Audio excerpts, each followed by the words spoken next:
maxkamaddu waa mahadsan tahay.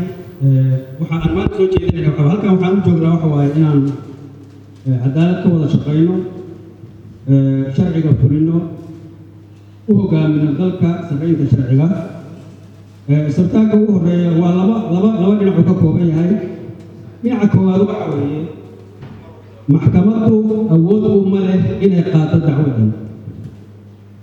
waa dacwad dastuuri ah. waxaa awood u leh maxkamadda dastuuriga.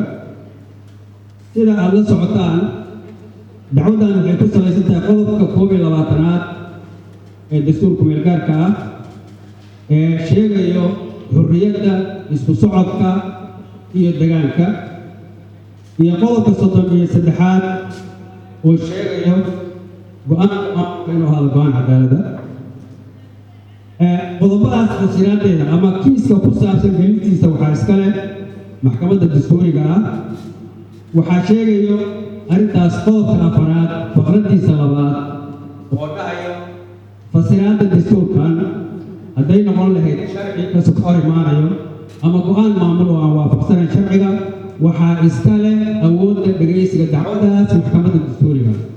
marka waxaan codsanayaa maxkamadda hadda fadhisaa maxkamadda sare ee dalka, maxkamadda iyadoo mahadsan, maxkamadda dastuuriga ayaa awood u leh.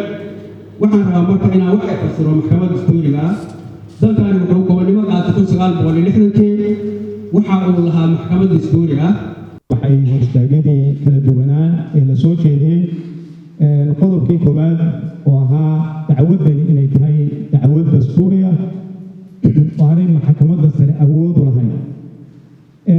sida ku cad qodobka 5aad faqradiisa 3aad xarafka ba ee xeerka nidaamka garsoorka 12 Juun 1962 nambar 3, maxkamadda sare waxay awood u leedahay dhegaysiga go'aamada kama dambaysta ah ee maamul.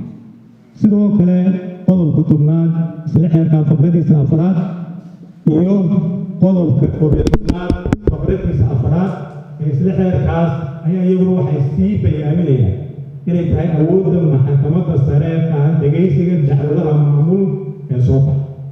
go'aanka aan ka cabanaynay oo hore u faahfaahinay oon maxkamadda u soo gudbinay khasaaraha uu u geystay iyo go'aankaas inaan loo marin sifada sharciga, muwakkiliinteena wuxuu u geystay khasaare isugu jira mid maadiya iyo mid macnawi intaba. isugu jiraan. sidaas darteed maxkamadda sharafta leh waxaan u ifinaynaa rabnaa inaan u sheegno maadaama muwakkiliinteena uu darar gaaray, dararkaasoo isugu jira mid maadi iyo mid macnawiya oo aan ka xusi karno safarro laga baajiyey, waqti lumis lagu sameeyey, sumcadil lagu sameeyey, safarro ay dabadda ugu imaadeen oo laga joojiyey, xorriyaddoodii oo la hakiyey, intaas tigidho ay goosteen oo laga kansalay. waxyaabahaas tirada badan ee dararka ee muwakkiliinteenna gaaray waxaan rabnaa maxkamadda sharafta